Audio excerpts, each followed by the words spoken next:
Monsieur le député de Laval-des-Rapides. Monsieur le Président, l'année 2006 fut marquée par la reconnaissance du Québec comme étant une nation par le gouvernement fédéral. Ce dernier a par contre accordé la présence d'un seul représentant à l'UNESCO afin de promouvoir et défendre la culture québécoise à l'international. Est-ce que le ministre des Relations internationales et de la francophonie va veiller à augmenter la représentativité du Québec dans cette instance, suivant le concept d'une nation, une délégation? Monsieur le ministre des Relations internationales.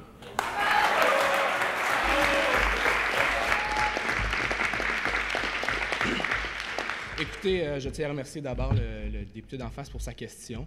Cette motion en est une qui nous tient à cœur au caucus des Bleus.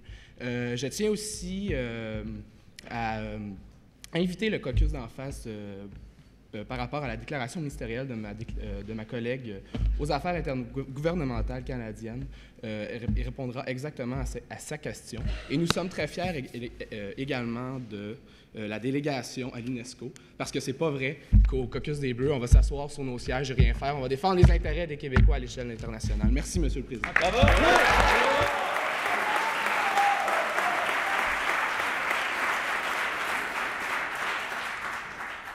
En complémentaire, Monsieur le député de Laval-des-Rapides. Merci, Monsieur le Président. Est-ce que le ministre est au courant que pour avoir une délégation à l'UNESCO, il faut être un pays souverain? Monsieur le ministre des Relations internationales.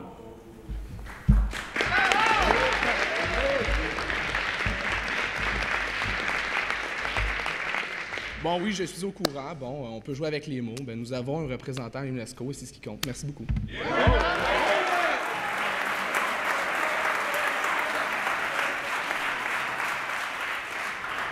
En principal, Monsieur le député de Laporte. Merci, Monsieur le Président. Reconnaissance du fédéralisme asymétrique, entente historique à santé, création du Conseil de la Fédération, transfert de la taxe sur l'essence, signature historique donnant une voix au Québec à l'UNESCO, 12 milliards de dollars en transferts intergouvernementaux. Et j'en passe, Monsieur le Président. Si je devais résumer le bilan des Rouges lorsqu'ils étaient au pouvoir en affaires intergouvernementales, je dirais rouge, 12 milliards, bleu, 0. Ma question s'adresse à la ministre des Affaires intergouvernementales. Dans le dossier du déséquilibre fiscal, compte-t-elle poursuivre le leadership des Rouges en la matière ou compte-t-elle perpétuer la tradition des Bleus, c'est-à-dire pratiquer une politique de la chaise vide? Madame la ministre des Affaires intergouvernementales canadiennes.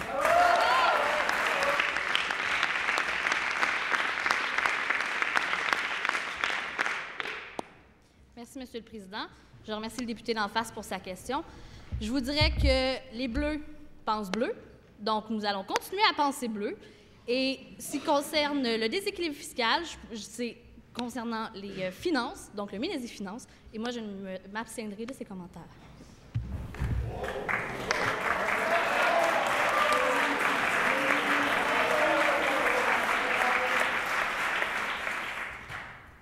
En complémentaire, Monsieur le député de Laporte. Alors, écoutez, avec le manque de courage du gouvernement d'en face, peut-elle au moins... Monsieur le leader du gouvernement. Monsieur le Président, je crois que le député doit avoir un langage respectueux envers l'ensemble des ministres de cette Chambre. Ça fait plusieurs appels au règlement. Dans les dernières minutes, j'aimerais que le caucus en face fasse très attention à ce qu'il dit, si c'est vraiment cette fâchant. Monsieur le député de Laporte, faites attention à vos propos et venez-en à la question puisque vous êtes en complémentaire. Parfait. La ministre des Affaires intergouvernementales peut-elle admettre aujourd'hui en cette salle que le gouvernement fédéral participe grandement au développement économique, social et culturel du Québec? Madame la ministre déléguée aux Affaires intergouvernementales canadiennes.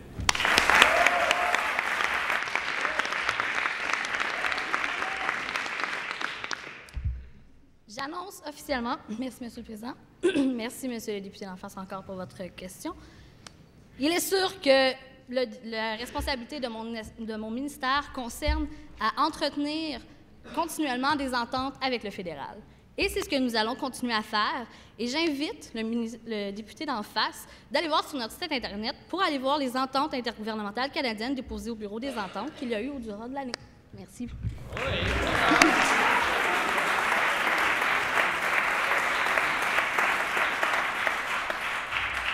En principal, Monsieur le député de Chomédé.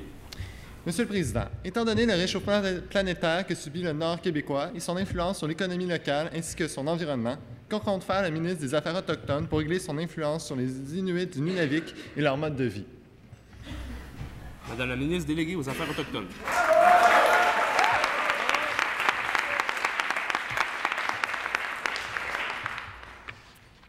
Donc, merci, Monsieur le Président. Eh bien, c'est fort simple. En fait, il existe des programmes, justement, qui visent à diversifier l'économie des régions. Donc, dans ce cas-là, je crois qu'il serait fortement pertinent d'appliquer tout simplement ce programme-là pour donner des subventions et permettre au Nord québécois de pouvoir se développer d'autres champs d'expertise qui doivent changer à cause des changements climatiques. Merci beaucoup.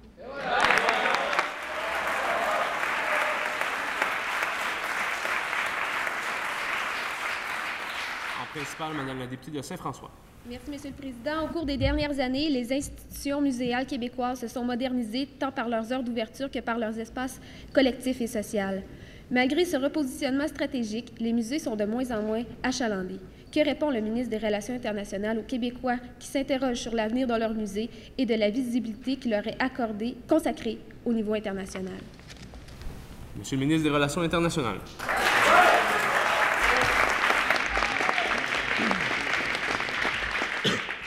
Je remercie encore une fois l'opposition pour sa question.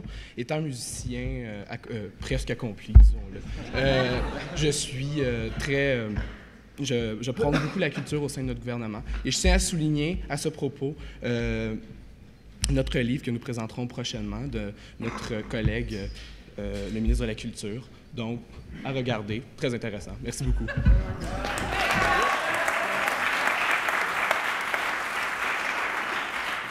En complémentaire, Madame la députée de Saint-François. Merci, Monsieur le Président. Quelle orientation le ministre des Cultures et des Communications donnera à son ministère, sachant que la plupart du temps, les musées sont visités pour la première fois dans un cadre académique? Monsieur le ministre de la Culture et des Communications.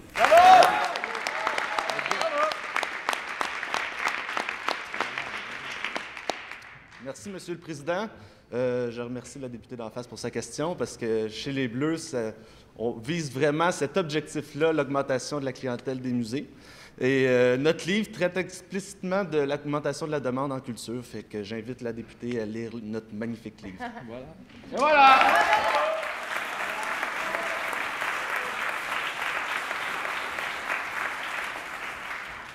En principal, Madame la députée de Masquinongé. Monsieur le Président, les émissions de gaz à effet de serre sont à la hausse dans les pays industrialisés, ce qui pourrait faire rater les objectifs du protocole de Kyoto. Hydro-Québec a annoncé le 31 octobre 2002 son association à l'Université Laval dans le cadre d'un projet de recherche destiné à réduire les gaz à effet de serre. La phase 1 du projet visait à établir le potentiel d'utilisation des parcs de résidus d'amiante pour séquestrer de façon permanente le gaz carbonique. J'aimerais savoir où en est rendu le ministre de l'Environnement dans ce projet et les actions qu'il compte entreprendre. Merci, Monsieur le Président. Monsieur le ministre de l'Environnement, du Développement durable et des Parcs.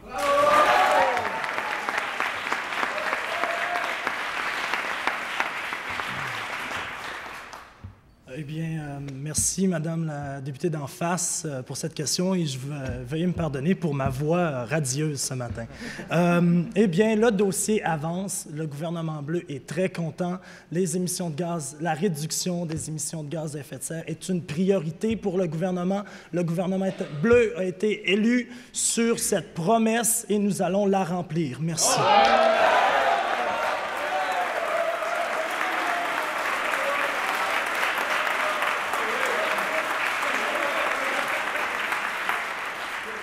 Principal, Monsieur le député d'Huntingdon. Merci, Monsieur le Président.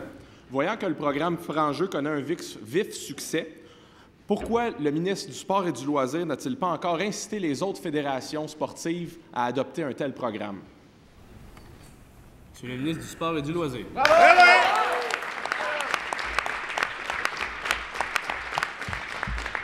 Monsieur le Président, j'aimerais remercier le député d'Huntingdon pour sa question. En fait, il est vrai que le programme Franc-Jeu a connu un vif succès dans les dernières années.